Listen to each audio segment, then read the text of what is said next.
So once again, Happy New Year, everybody. I am wishing you a 2017 filled with love, abundance, and blessings. One of my intentions in my life is to open myself as completely and as fully as I possibly can to all of God's love, all of her blessings, and to welcome in and embrace all the prosperity that they would like to offer me.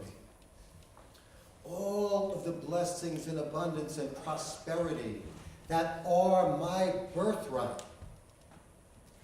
All the blessings and abundance and prosperity that are my divine inheritance. This is a topic, as you might sense, I feel some degree of passion about. And I'd like to share that with you.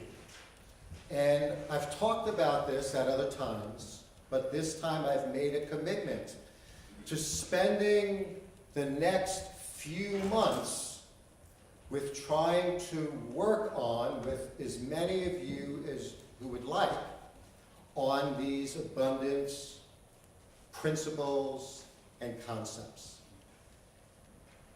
So, on that little sheet that you have there that says the 10 prosperity affirmations,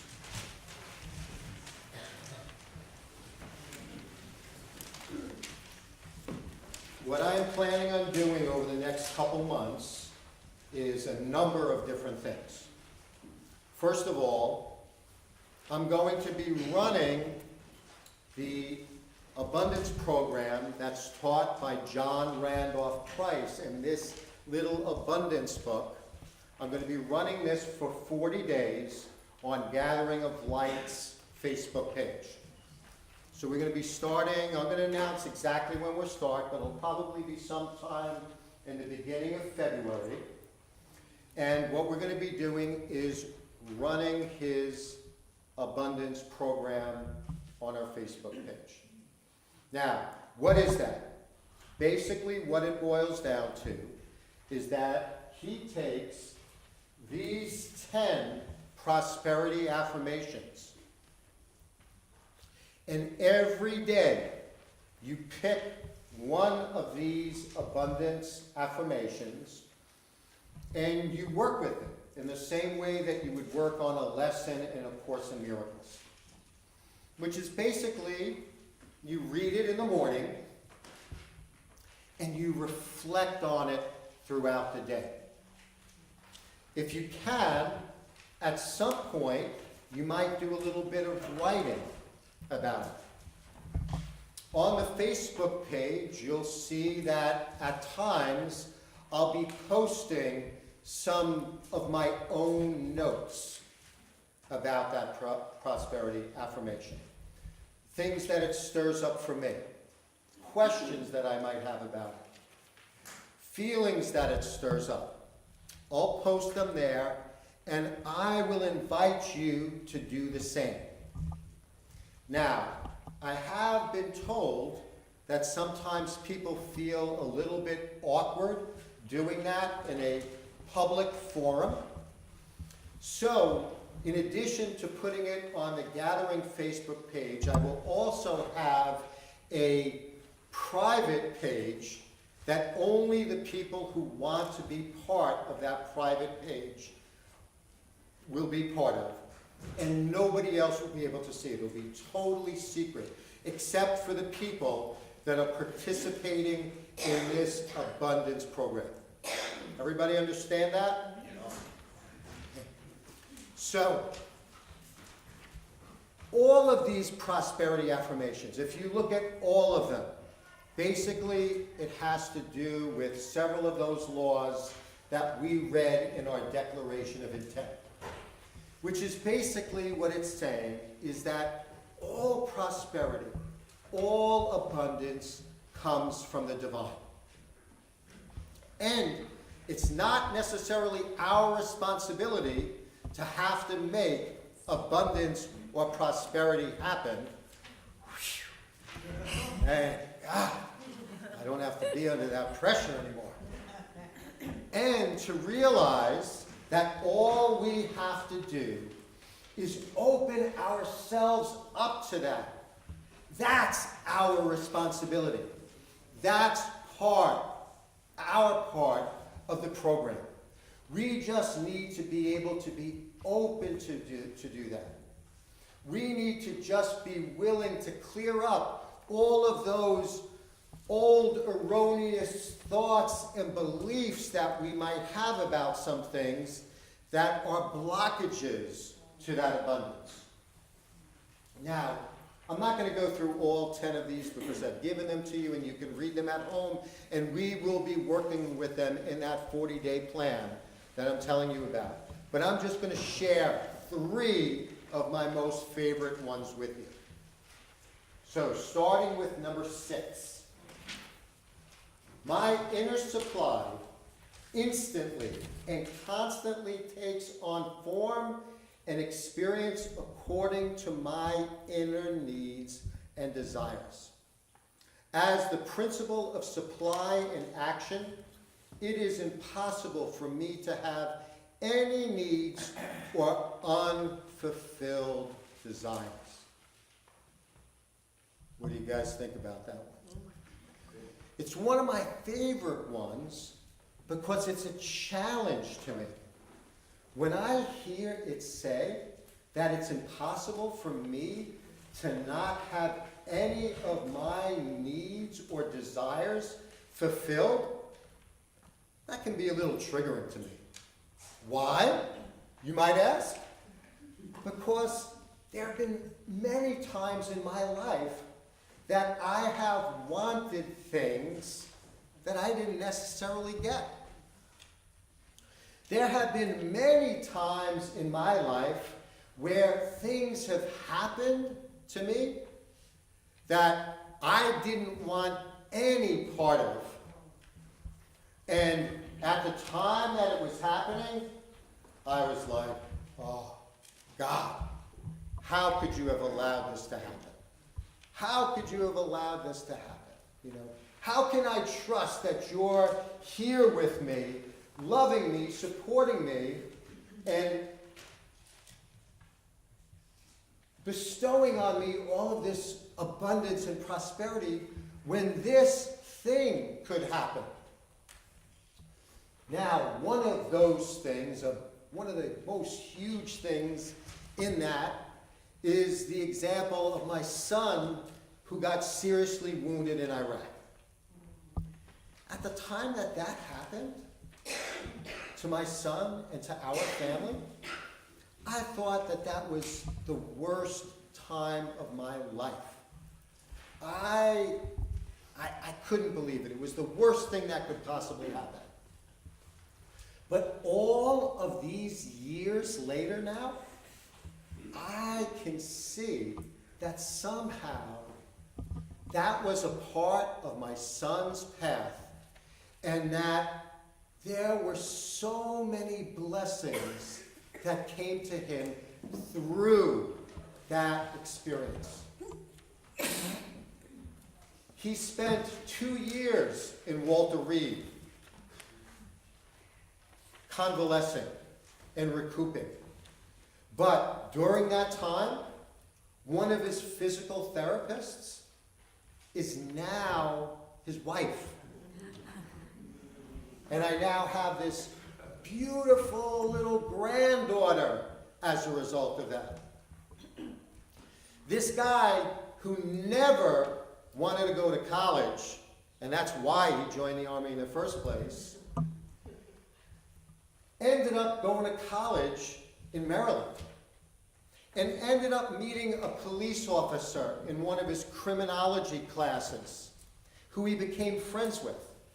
And the whole reason that Jonathan joined the army to begin with was because he wanted to become a police officer. And when he got wounded, he thought, that's it, it's over. How can I ever be a police officer with one leg? This man said to him, Jonathan, you want to become a police officer? I'll show you how to do it. You can do it. And he mentored him. And as many of you know, my son has now been a police officer for about 5 years. And is, I believe, an incredible channel for God's light and love in that capacity. It's after all of this time that I have a greater experience and knowledge of, wow, it wasn't what I necessarily thought. That still doesn't stop, however, having things in my life trigger those wounds. Many of you know about my whole chicken story that I had, adopted these chickens from my son. One of them being this rooster that was like crowing every morning, and it was a big hassle, and I was building chicken coops, and we were frantically trying to find a way to keep him and keep him alive, and so on and so forth. And I was doing everything in my power to do that. And then one day he comes down with an illness, which for chickens is a fatal illness, and he dies. I was devastated. I put so much work and effort into trying to keep him alive, and I ended up having to euthanize him in a humane way. That was triggering for me. But in the midst of all of that, I was able to open my heart to God. And he said, Gerard, it's not always your way. There's often a bigger plan. There's often other things that you don't understand.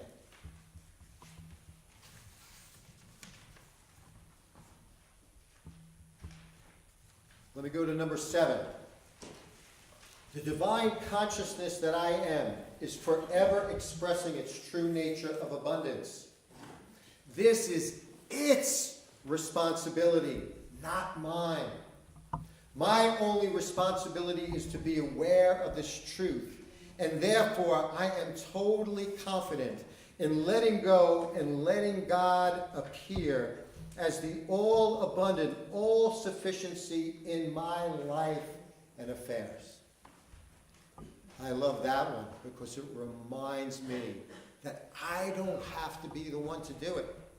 And in my life, I have put a tremendous amount of pressure on myself about that. What is success? What is prosperity? How am I going to accomplish that? One of the things I'm going to be asking you to be contemplating in the meditation that we'll do in a little while is, what is prosperity and abundance for you? What do you want in 2017 that will be the abundance and the prosperity and the blessings that your heart desires? And number 9. So it's number 8. My consciousness